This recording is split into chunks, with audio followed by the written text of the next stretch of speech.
ازيكم يا حبايب قلبي، عاملين ايه؟ اخباركم ايه؟ النهارده هنعمل كشري مصري بطعم جميل وحلو.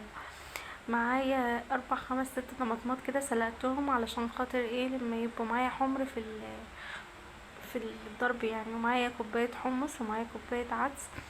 كل ده هنقعه واحطه ايه يغلي كده، لان ما كانش عندي وقت. وبعد كده جبت بصلتين وخرطتهم كده ناعم. وبعد كده بقى همسكهم حطيت عليهم معلقه نشا وقلبته بقى مع بعضه كده وظبطته. وبعد كده قلبته كده. وبعد كده هسخن الطاسه بتاعتي، هحط فيها زيت. وبعد كده ما تنسوش تصلوا على النبي. وبعد كده هنكمل. وحطيت بقى شويه زيت حلوين. الطاسه دي يا جماعه عند كل بيت يعني، عامه يعني هي بتسمر كده لوحدها. بعدين حطيت الطماطم، كانت دابت كده. وبعدين قلت بقى اضربها في الكبه، ضربتها. وتعالوا بقى حطيت البصل، كان الزيت انقدح. حطيت البصل فيه علشان خاطر يلحق ينشف وكده. وبعد كده الطماطم انضربت. وبعد كده البصل معايا احمر، طلعته. احنا ماشيين خطوه خطوه بالراحه خالص اهو يعني. انا لسه لا سلقت مكرونه ولا عملت حاجه. البصله تحمر منك كده، انك مطلعاها بقى وحطها على منديل كده عشان خاطر تنزل اي زيوت فيها او اي حاجه. وما تخليهاش تنحرق قوي يعني، كل ما تبقى كده تبقى حلوه حمرا كده يبقى اللون حلو. وبعد كده طلعته ورشيت عليه رشه ملح علشان لو كده يعني ياخد الملح الطعم الحلو ده. بعد كده معايا 3 4 فصوص توم معايا الحله. وبعد كده نزلت بشويه زيت من بتوع البصل، حطيتهم في الحله كده وسبتهم يسخنوا. وبعد كده معايا بصله مفرومه، فرمتها حلو كده في الكبة برضو، حطيتها كده تاخد لون. وحطيت معاها فصين 3 توم دول. وبعد كده نزلت عليها بالطماطم اللي انا ضربتها وصفيتها. يا جماعة صفوها لانها بتبقى فيها تفل كده، بيبقى عامل شوية. وبعد كده معايا كمون وكزبرة وفلفل اسود وملح. وبعد كده بقى معايا كوباية سكر، نص معلقة سكر كده عشان الحموضة وكده. وشوية خل صغيرين حطيته. وبعد كده برضو معايا الزيت بتاع قلي التحمير برضو بتاع البصل ده، بيخليكي بصي يسهل عليكي بصراحة. معايا شوية شعرية كده، كوباية والله كوباية بس، عملت كمية ياما بصراحة. ما كنتش عايزة اعمل ياما كده. وبعد كده برضو كوباية لسان العصفور. وبعد كده معايا بقى الصلصة، كانت كده هو كده القوام اللي انا كنت عايزاه، القوام ده مية مية.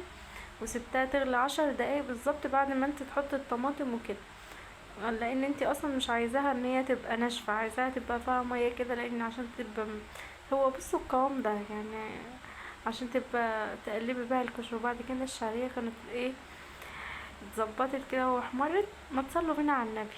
ما تنسوش اللايك والشير في القناة وتشتركوا. اللي ما دخلش يشترك معايا يشترك يا جماعة، والله القناة هتعجب. وبعد كده معايا كوباية نص رز. وبعد كده نزلت عليها قلبتها كويس جدا في الشعرية. بس ما تحطوش المية على طول، استنوا شوية كده لما الشعرية والرز يبقى حبيبات كده، ينشف. وبعد كده هنزله بيه. انا بتكلم بسرعة ريقي بينشف انا. وبعد كده بقى تقلبوه تقليب مستمر شوية يعني قيمة دقيقتين 3 كده. وبعد كده بقى تحطي فلفل اسود وملح. انا حطيت كده بس يعني، انت لو عندك بهارات وعايزة تحطي براحتك، بس انا حطيت كده بس. وبعد كده عشان ما تعمليش مواعين ياما، ده الكلمة بنقولوها بصراحة. وبعد كده معايا العدس ده، انا كنت ما نقعتهوش، انا غليته. وبعد كده انا عملته مع الرز يعني، عملته مع الرز مع الشعرية مع لسان العصفور، حطيتهم مع بعض. وبعد كده بس اهم حاجه ما تكتريش ميه، ليه؟ لان انت بتبقى عايزاه مفلفل كده، ويبقى معاكي مش طري. انزلي بقى عليك كوبايه ونص ميه او كوبايتين ميه يعني، ما تحاوليش ان تحطي ميه كتير. وبعد كده بقى انا هسلق المكرونه. والرز كده خلاص نشف من الميه اللي فيه. وقلبته وهغطي عليه بقى يستوي بالبخار اللي فيه اكتر. الميه في المكرونه كانت ميه المكرونه غلت، سقطت فيها المكرونه والشعريه والمكرونه الاسباجيتي. وبعد كده هي كده طابت وبقت يعني مظبوطه. طلعتها بقى على مصفى، لازم تطلعها على مصفى كده تسيبها تنشف علشان ما ما تتهريش معاكي.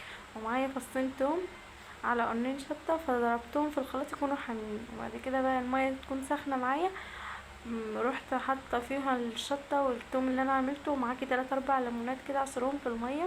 صلوا بنا على النبي لان الموضوع هيطول. اعصريهم فيها كده. ما انت كده بتعملي الدقه دي سهله وطعمها جميل، هي اللي بتظبط الكشري بتخليه طعمه حلو. معايا معلقه كزبره ناشفه، ومعايا معلقه كمون، ومعايا شويه خل كده صغيرين. وبعد كده اسيبها تغلي شويه. وبعد كده كان الرز معايا طاب وبقى مية مية كده. الرز ده مش هسيبه كده، الرز ده مش هسيبه كده يعني. المكرونة كانت كده استوت وبقت حلوة. وبعد كده جبت معاها الطماطم بقى والحاجة دي. وبعد كده فضيت الرز بتاعي على صينية علشان خاطر ايه، ما يكونش لو سبته على بعضه في الحلة هيعمل على بعضه، مش هيبقى حلو مفرفر معايا زي ما انا عايزاه. معايا معلقة شطة، ومعايا معلقة كمون، ومعلقة كزبرة ناشفة، ومعايا شوية طماطم اللي انا عملتهم دول وخدتهم كده مع معلقة خل مع شوية ليمون. وجيت عملت بقى ايه اللي هي الشطة بتاعتها. بصراحة كانت طعمها جميل، انا اكلت منه كان عاجبني.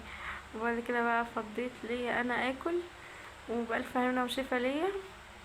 يا جماعة يا رب كده يكون الاكل واليوم النهاردة عجبكم.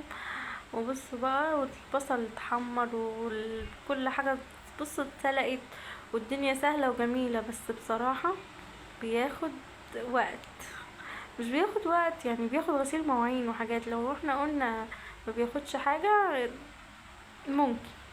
بس تصلوا على النبي وما تنسوش تشتركوا في القناة. ويا رب الفيديو بتاعي يكون عجبكم.